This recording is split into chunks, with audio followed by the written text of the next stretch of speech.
కొన్న మహానుభావుడు దేశానికి ఉపరాష్ట్రపతిగా సేవలు అందించిన గౌరవనీయుడు శ్రీ ఎం వెంకయ్య నాయుడు గారిని మాట్లాడాల్సిందిగా కోరుకుంటున్నాం సగౌరవంగా.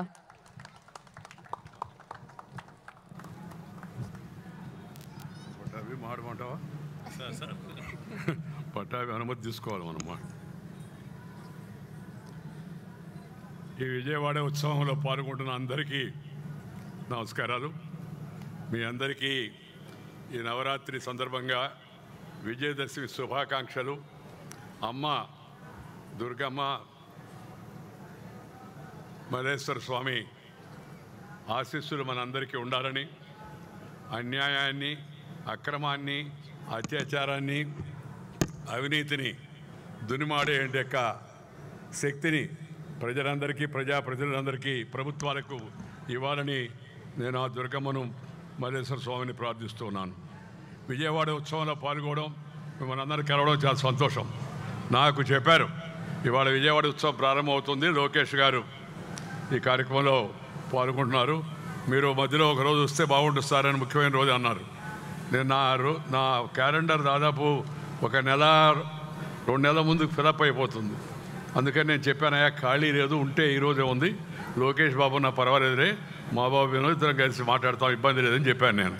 అని ఈరోజు ఇక్కడికి వచ్చేటికి అవకాశం లభించింది.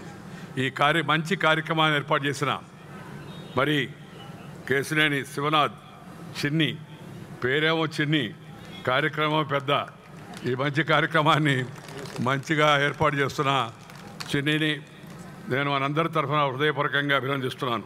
అలాగే వారితో పాటు సహకారం అందిస్తున్న శ్రీ ముత్తవరపు మురళి తదితరులకు కూడా అభినందనలు తెలియజేస్తున్నాను. మురళి గురించి నేను ఎక్కువ మాట్లాడను, ఎందుకంటే ఆయన మా కుమారుడికి వియంకుడు, అది ఎక్కువగా మాట్లాడడం మంచిది కాదు.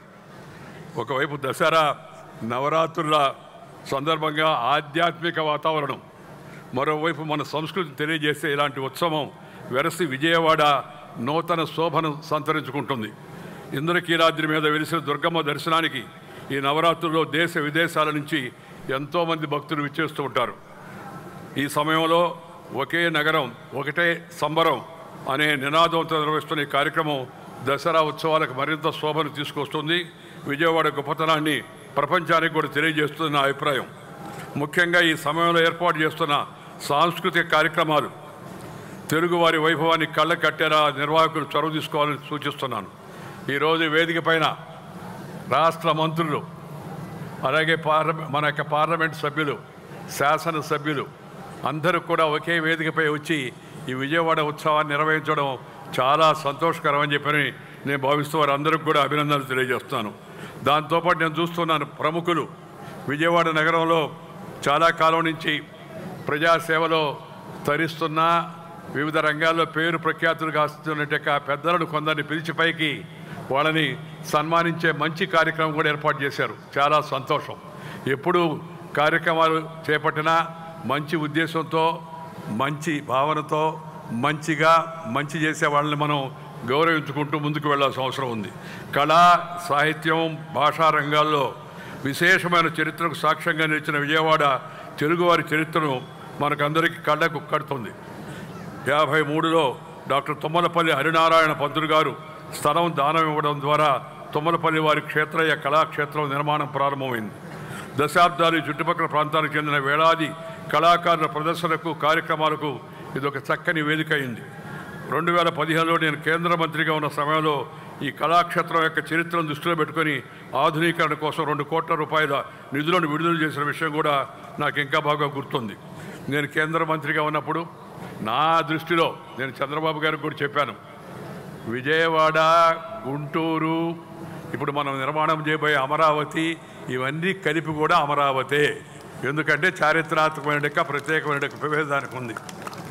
ఒక రాజధాని విజయవంతం కావాలంటే ఎడ్యుకేషన్, ఎంటర్టైన్మెంట్, ఎంప్లాయ్మెంట్, ఈ ఆపర్చునిటీస్ లేకపోతే రాజధాని అభివృద్ధి చెందదు.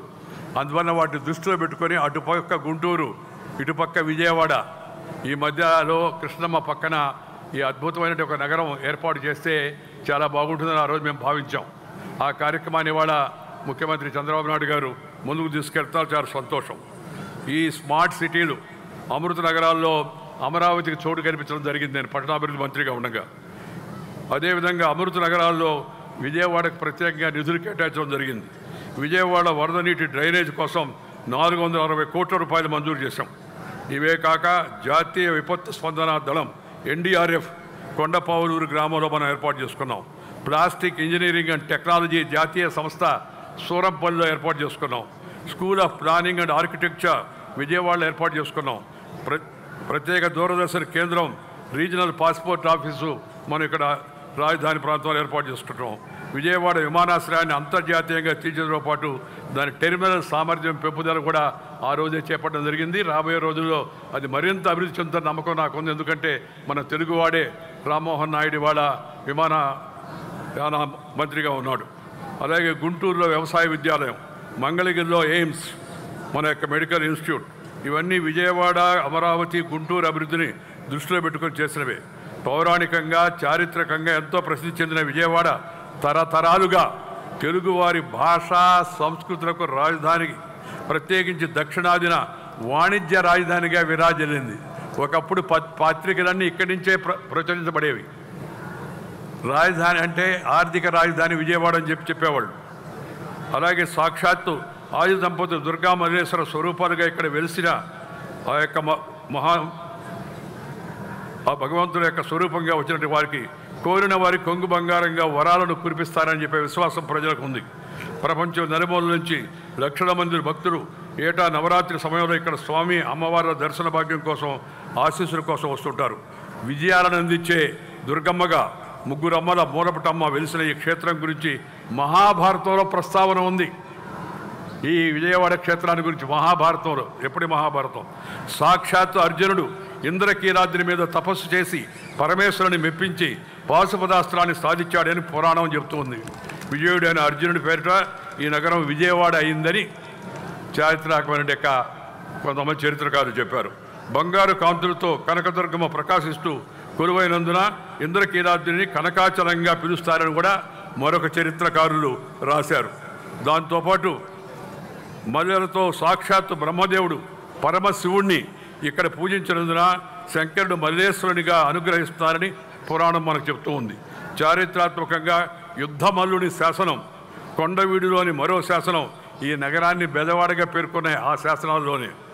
ఏ విధంగా చూసినా విజయవాడ తెలుగువారి విజయాలకు నిలువెత్తు సాక్ష్యం. విష్ణుకుండినుల రాజధానిగా విష్ణుకుండినులు ఎప్పటివాళ్ళు 3-4 శతాబ్దాల నాటి చరిత్రను మొఘల్ రాజపురం గృహాలయాలు మనకి కళ్ళకు కట్టినట్టుగా కనిపిస్తాయి.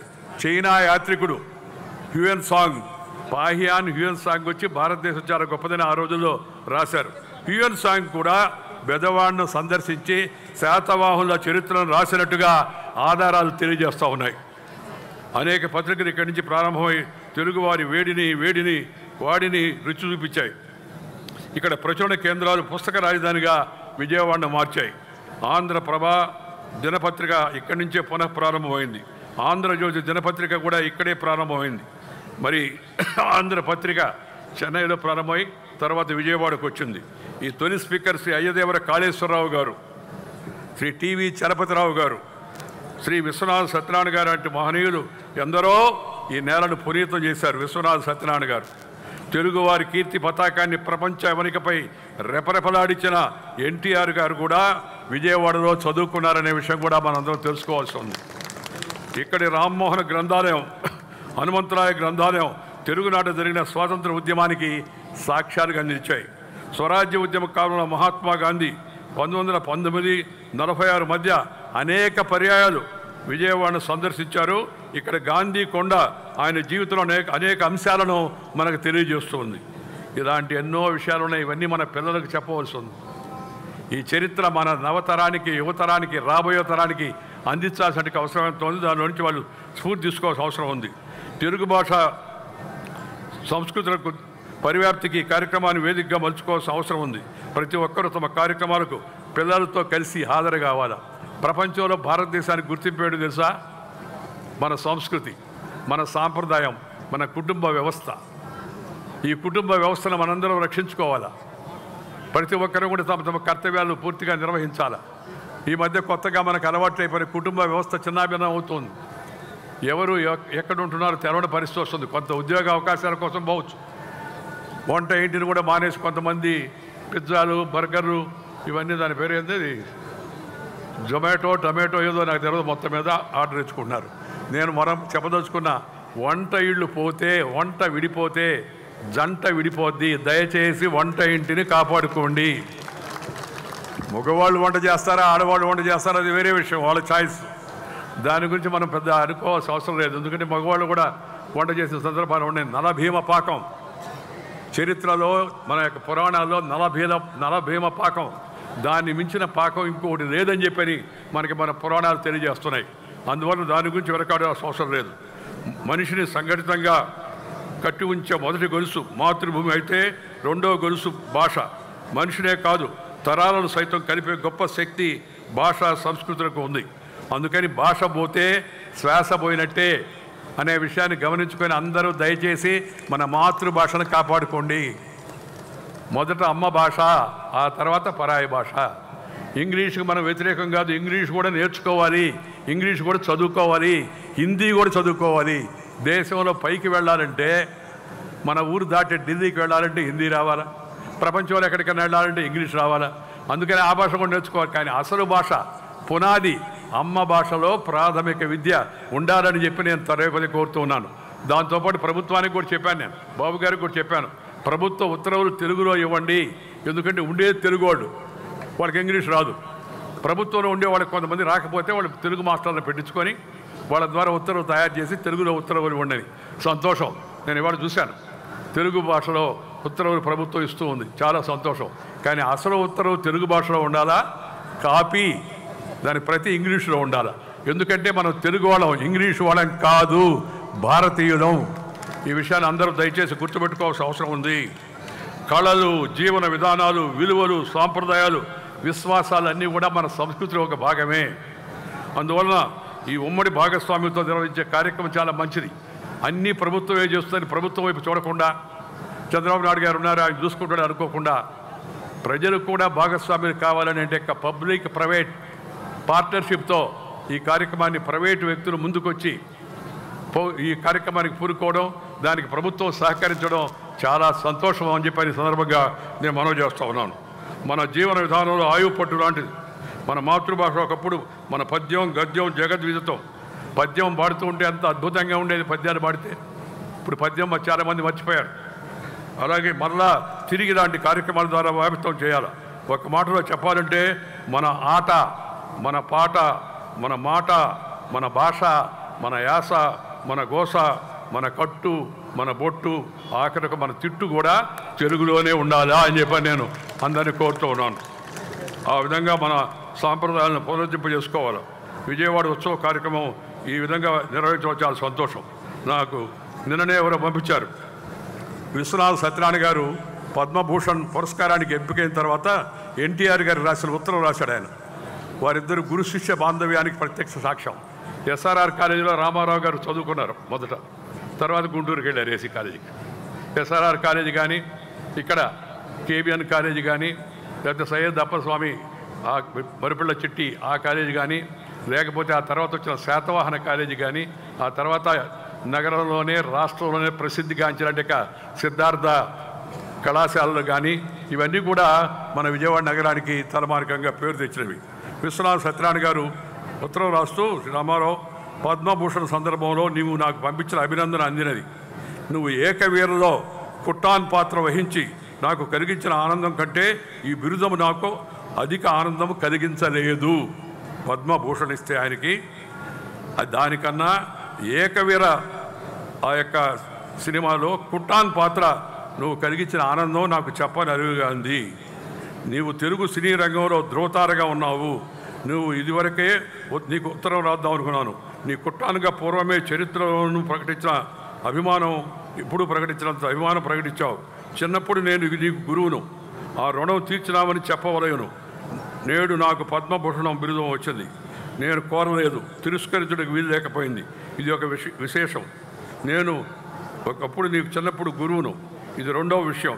ఈ రెండింటిలో నాకు రెండవదే బాగా ఇష్టము అని అన్నాడు ఆయన. అంటే రామారావు గారిని విద్యార్థిగా పొందడమే నాకు చాలా ఇష్టం అని చెప్పి ఆయన విశ్వనాథ్ సత్యనారాయణ గారు సొంతంగా ఆయన చేతులతో సంతకం పెట్టి ఉత్తరం రాశాడు రామారావు గారికి. ఆ రోజుల్లో. విశ్వనాథ సత్యనారాయణ గారు మహాపండితుడు. ఆ పండితుడికి సరితూగల పండితుడు నాకైతే ఇప్పటివరకు కనపడలేదు. అనేక మంది ఉన్నారు, రేరం కాదు. కానీ విశ్వనాథ సత్యనారాయణ గారు మన తరంలో మన ముందు జన్మించి ఇక్కడ తిరిగి మనకందరికి కూడా అద్భుతమైన మార్గదర్శనం చేసి వెళ్ళాడు. అలాంటి మహనీయుడి యొక్క అడుగుజాడులో మనందరం నడుచుకోవాల్సిన అవసరం ఎంతో ఉంది. ఇక మరింత సమయం కూడా తీసుకోకుండా ఇందాక అనుకుంటున్నాం, గతంలో మీటింగ్ అంటే రాత్రి 12-1 గంటల దాకా జరిగేది. నాకు బాగా గుర్తు, జయాంధ్ర ఉద్యమంలో తిరిగేవాడిని నేను. పెద్ద వాళ్ళందరూ రచ్చన గారు, తెనేటి విశ్వనాథం గారు, అలాగే ఇక్కడ శంకర్ సత్యనారాయణ గారు, వీరాచారి గారు, అందరు నాయకులు ఉండేవాళ్ళు, జీసీ కొండయ్య గారు మాట్లాడుతూ ఉంటే నాకు ఆఖరణ ఛాన్స్ ఇచ్చేవాళ్ళు. కుర్రవాడిని ఎవరో చెప్పారు నాకు, 1వ కృష్ణుడు, 2వ కృష్ణుడు, 3వ కృష్ణుడు, కానీ నువ్వు 16వ కృష్ణుడు అయ్యా అని చెప్పని. అంటే 15 మంది అయిన తర్వాత మాట్లాడాలని చెప్పి ఆఖరణ ఇస్తే కూడా జనం ఉండేవాడు. సంతోషంగా విని చప్పట్టు కొట్టుకుంటూ ఊరికి వెళ్ళేవాళ్ళు. కొన్ని సందర్భాల్లో తెల్లవారుజాము వరకు మీటింగ్ జరిగేవి. ఇప్పుడు అంత ఓపిక జనానికి లేదు. ఇప్పుడు అంత ఫాస్ట్ లైఫ్ అలవాటు పడిపోయారు. ఫాస్ట్ ఫుడ్కి కూడా అలవాటు పడిపోయారు. ఈ ఫాస్ట్ ఫుడ్, ఇన్స్టెంట్ ఫుడ్ మంచిది కాదు. ఇన్స్టెంట్ ఫుడ్ తింటే కాన్స్టెంట్గా డిసీజ్ వస్తుంది. అందువల్ల ఇంట్లో ఉండే వంటలు, మన అద్భుతమైన రుచులు ఉన్నాయి. మన తెలుగు నాట మన వంటలకు అసలు సాటి చెప్పలేము. అలాగే మన భారతదేశంలో కూడా ఇందాక చెప్పినట్టుగా దేశం మొత్తం మీద ఉంటే వివిధ రకాల రుచులు అవుతున్నాయో ఆ రుచులు చూస్తే ప్రపంచమే అబ్బురపడిపోతుంది. మన ఇడ్లీ, మన సాంబారు, మన దోశ అంతర్జాతీయంగా ఇవాళ పేరు ప్రఖ్యాతులు గాంచాయంతా కూడా. అలాగే మన గుంటూరు గోంగూర, అలాగే మన రాగి సంగటి, నాటుకోడి పులుసు తింటే దాని సంగతి మళ్ళీ చెప్పాల్సిన అవసరమే లేదు ఇంకెవరికి కూడా. అలాంటి అద్భుతమైన కూరలు, అద్భుతమైన కళలు, అద్భుతమైన రుచులు, అద్భుతమైన వ్యక్తులు, అద్భుతమైన ఈ ప్రదేశాలు ఉన్నాయి. వీటన్నిటిని మనం కాపాడుకోవాలా, వీటిని మంచిగా ముందుకు తీసుకెళ్ళాలా. ఆఖరిగా నేను చెప్పేది ఒకటే, విజయవాడ నగరం ఉత్సవం విజయవంతం కావాలంటే విజయవాడ ప్రజలు, విజయవాడలో ఉండేవాళ్ళందరూ కష్టపడి పనిచేయాలి. ఈ ఉత్సవానికే కాదు, మామూలు జీవితంలో కష్టపడి పనిచేయాలి, క్రమశిక్షణతో ఉండాలి, సద్భావనతో, సద్బుద్ధితో, సదాశయంతో అందరికీ కలిసికట్టుగా పనిచేస్తే సాధించలేనిది లేదు. విజయవాడకి ఇంకేది పోటీ రాదు అని చెప్పని ఈ సందర్భంగా మనం చేస్తూ ఉన్నాను.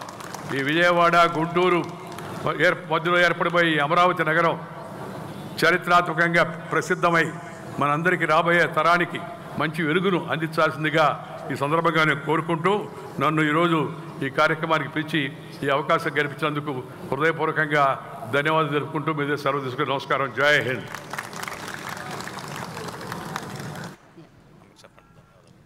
సో సీనియర్ రాజకీయ నాయకులు శ్రీ వెంకయ్య నాయుడు గారికి మరొకసారి ప్రత్యేకమైన కృతజ్ఞత తెలియజేసుకుంటున్నాను.